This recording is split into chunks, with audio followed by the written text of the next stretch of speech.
Alright, so the first thing we want to do is we want to take out our sanitizer packet. The amount that they give you in here is actually good for 2 gallons. So we're actually going to put it in half. We're going to use twice, or we're going to use it 2 times. We're going to do half of it to sanitize all of our equipment, including our thermometer, our strainer, as well as our big glass jug and our tubing and our clamp and stuff like that. So we're just going to take half of this and add it to 1 gallon. We're going to sanitize everything, and I'm going to put it off to the side. Alright, here's our sanitizer bucket right here. This is the thermometer, just to make sure it stays clean and stuff. So this is the 3-piece airlock they give you. They allow the CO2 to escape during fermentation. However, it doesn't allow any oxygen to get in, which would kind of ruin your beer. So we're just going to dunk those in there. In they go. Just make sure they sink, and we're going to let those chill for a little bit, and then we'll take them out in a few minutes. You can also, just for good measure, we're going to use it, so we'll sanitize it. Here's the tubing going in there. Make sure we don't snap the thermometer, geez. And we make sure we want to save this water because we're actually going to add it to our jug using something they don't give you in the kit, which is a funnel. Right, so now we're doing the first step. We're going to do mash in. We have our mash water up here up to 160 degrees. We're going to add this, and it's actually going to drop the temperature a little bit, but they say that's cool because we're actually going to cook it for 60 minutes with this grain and ingredients in the water for 60 minutes. When we add it, it'll drop to about 150 degrees or so. It's going to drop maybe around 12 degrees, and we're going to cook it between 144 and 152 to ensure that we can get the necessary conversion of starch into sugar. That's going to help our yeast get produce CO2 and alcohol and make our beer into beer. So here we go. There we go.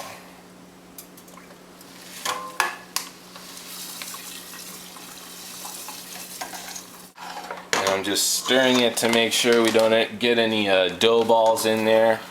That'll, make it so our water doesn't strain through. We don't get all those sugars and all this grain goes to waste. So just kind of giving it a nice even stir just to make sure all the water passes through, and we're going to get a nice consistency of the mash, and the water is going to be able to transfer throughout everything, and we're going to get as much as those sugars as we can.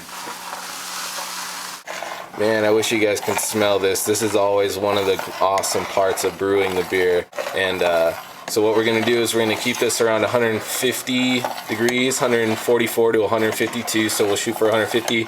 If the temperature gets too hot, when we have the flame on and we're raising the temperature, if it gets too hot, we'll just kill it and just keep bringing it up to temperature as we need to. Alright, now that we have the mash going, we're going to set the timer. We'll go for 60 minutes. It's going to go for 60 minutes. I'm also going to set my phone here to a 10-minute timer, so I keep coming back, making sure, checking the temperature, stirring the grains, and then turning the heat up if we need to bring it up a little bit. Alright, so there's our timer. We're doing our first temp check. Okay, it's just starting to go over 150, so I'm going to kill the heat. Give it a good stir.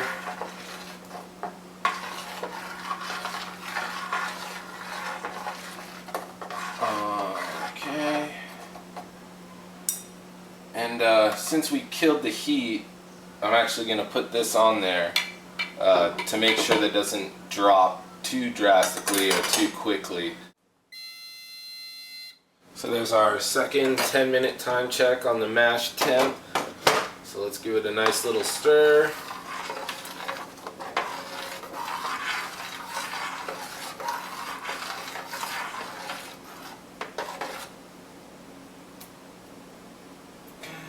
Check it at different points every time because you just kind of want to make sure you get an accurate reading.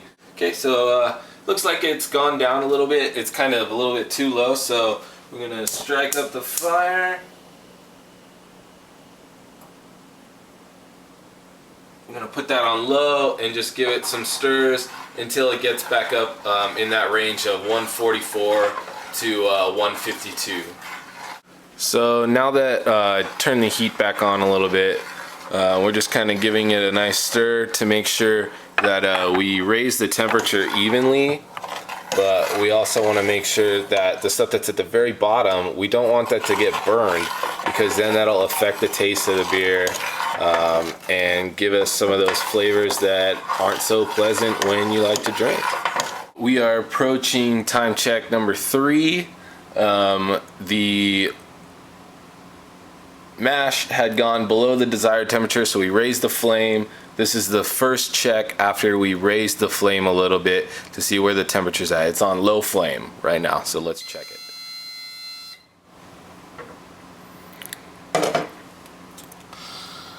Okay, let's see, I'll give it a good stir for good measure.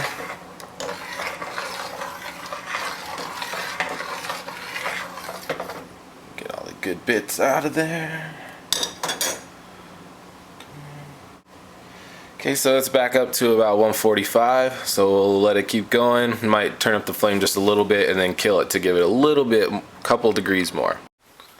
So we're gonna do number 4. We'll check it out. See how it's going, give it a stir, obviously.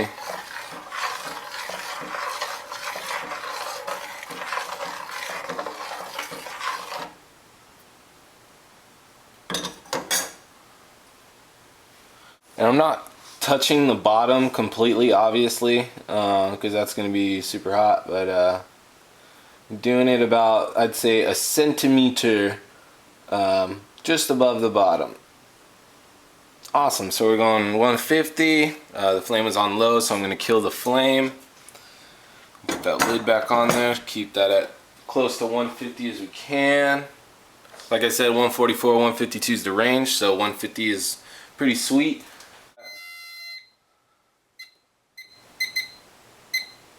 Set it back. So we got 10 minutes left in the mash. The mash again is to make sure we get all those starches into sugars for the yeast to turn it into carbon dioxide and alcohol. So we're giving it a stir. The flame is off for number 5.